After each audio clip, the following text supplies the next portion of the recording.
আজকে আমরা তৈরি করব মাশরুম মশলা কারি। আসুন দেখে নিই কি করে আমরা এই মাশরুম মশলা কারি তৈরি করি।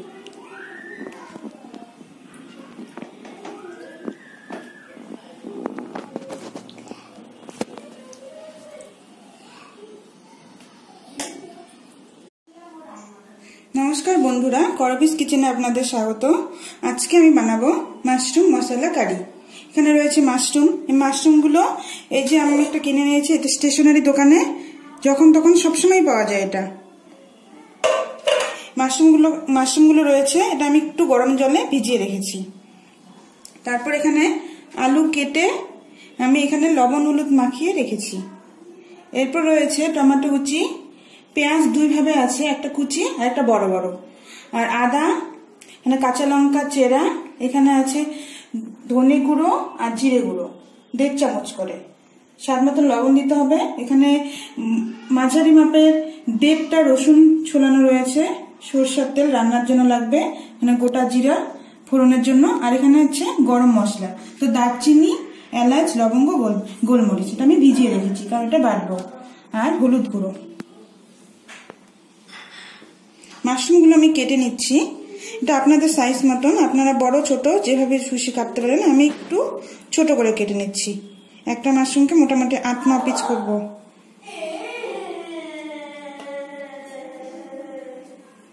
যেভাবে প্রত্যেকটা মাশরুম আমি কেটে নিব।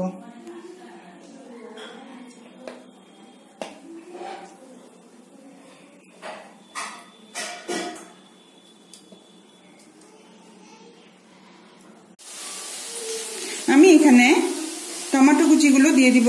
এখানে আমি একটা বড় মাপের টমেটো নিয়েছিলাম, আর এখানে পেঁয়াজগুলো দিয়ে দিব। এখানে আমি টোটাল 2টো পেঁয়াজ নিয়েছিলাম, তার মধ্যে কিছুটা রেখেছি কুচি করে আর একটু মোটা মোটা করে, আর এখানে 2টো লঙ্কা দিয়ে দিব একটু ঝাল ঝাল করার জন্য, আর দিব আদা আর রসুনটা।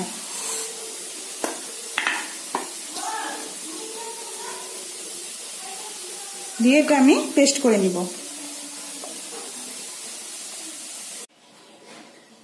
আমার কড়াইটা গরম হয়ে গেছে, এবার আমি এখানে সরষের তেল দিচ্ছি, একটু বেশি করে দিব। এবার আমি এখানে আলুটা যে আমি লবণ হলুদ মাখিয়ে রেখেছি সেটা দিয়ে দিব, আলুটাকে ভেজে নিব।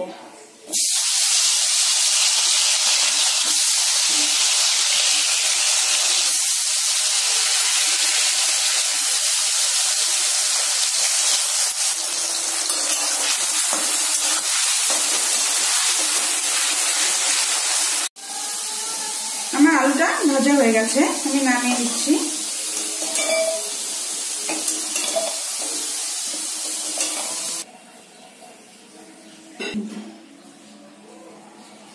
আমার তেলটা গরমই আছে, আমি এখানে চিড়ে রাখা কাঁচা লঙ্কাগুলো দিয়ে দিচ্ছি,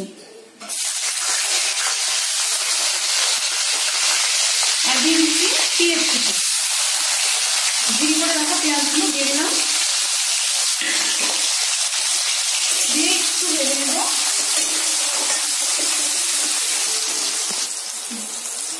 এবার আমি এখানে 1/2 চামচ পরিমাণ গোটা জিরে দিয়ে দিচ্ছি, দিয়ে এটাকে ভালো করে নাড়িয়ে নেব এবং পেঁয়াজগুলো একটু লাল হওয়া অবধি ভাজবো। আমি যেসব জিনিসগুলো পেস্ট করে নিয়েছিলাম, টমেটো কুচি, পেঁয়াজ, রসুন, আদা, লঙ্কা, সেটা এখন দিয়ে দিব।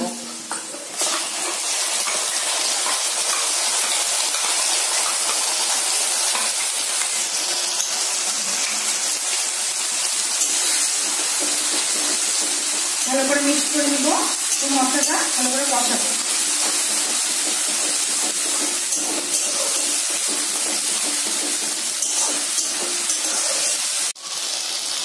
মশলা কষানোর সময় সামান্য পরিমাণে একটু আমি চিনি দিয়ে দিচ্ছি যাতে কালারটা ভালো আসে, আর এখানে লবণ আর হলুদটা দিয়ে দিব,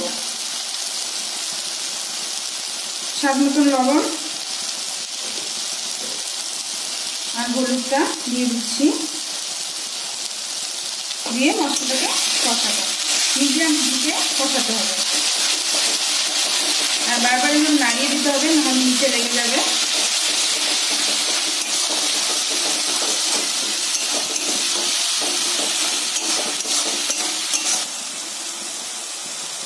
মশলাটা একটু কষানোর পর আমি এখানে মিক্সিতে একটু জল দিয়ে এটা ভালো করে নিয়ে নিলাম। জলটা দিয়ে দিলাম, দেওয়ার পর এটা মিডিয়াম হিটে কষাবো যতক্ষণ না পর্যন্ত মশলার সাইড দিয়ে তেল বেরোচ্ছে।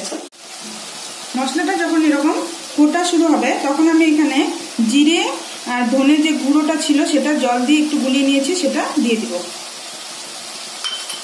দিয়ে একটু মিক্স করে আর একটু কষাবো,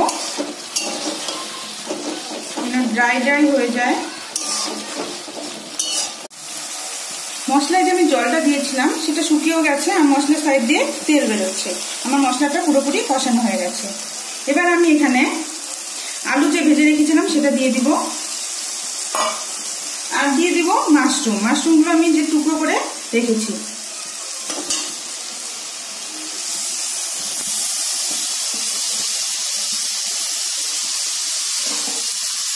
সবগুলো ভালো করে মিশিয়ে নেব।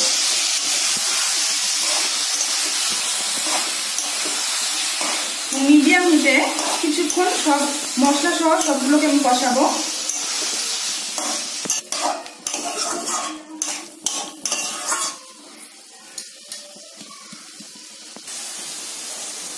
আমি 2-3 মিনিটের জন্য ঢাকা দিয়ে দিচ্ছি। হিটটা অবশ্যই মিডিয়াম থাকবে। আমি 1.5 মিনিট মতন রেখেছি ঢাকাটা। এবার ঢাকাটা খুলে নিচ্ছি, দিয়ে আস্তে আস্তে একটু নাড়িয়ে দিতে হবে।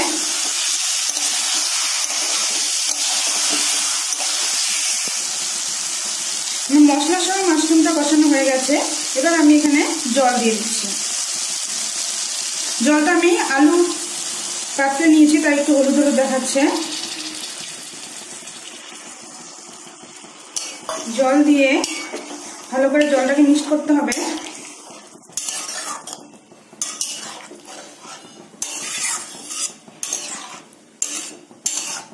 এবার আমি এটাকে ঢাকা দিয়ে দিব মোটামুটি 3-4 মিনিটের জন্য। আমি এবার ঢাকনাটা উঠিয়ে নিচ্ছি।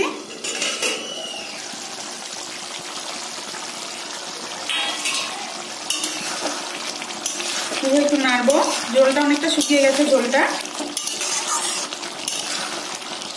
এবার খোলা রেখে আমি একটুখানি এটাকে ঝোলটাকে জাল করবো 2 মিনিট মতন, 2 থেকে 3 মিনিট মতন জাল করলেই ঝোলটা শুকিয়ে আসবে। আমার গ্রেভিটা ঘন হয়ে এসেছে। এবার আমি এখানে গরম মশলাটা দিয়ে দেবো। আমি যে গোটা গরম মশলাগুলো দেখে নিয়েছিলাম, দারচিনি, লবঙ্গ, এলাচ, সেটা বেটেছি, এটা আমি দিয়ে দেবো।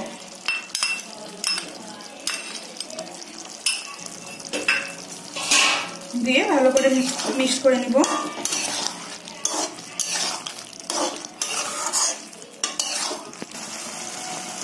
গরম মশলা দিয়ে আমি 30 সেকেন্ড মতন নাড়াচাড়া করলাম। এবার আমি গ্যাসের চুলাটা নিভিয়ে দিচ্ছি। তৈরি হয়ে গেল আমার মাশরুম কারি। অবশ্যই আমার চ্যানেলটিকে লাইক, শেয়ার করবেন এবং সাবস্ক্রাইব করবেন। ধন্যবাদ।